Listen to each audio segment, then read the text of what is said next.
Kau rindu tak rumah and family kau?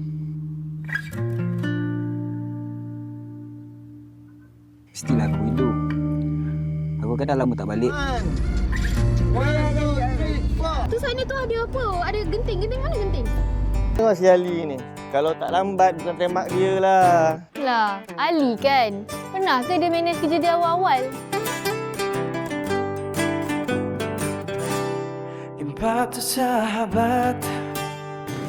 Bu, apa yang kau bawa makanan tu? Lampu jalan memantul di kaca. Bu, rasanya dah sampai ni.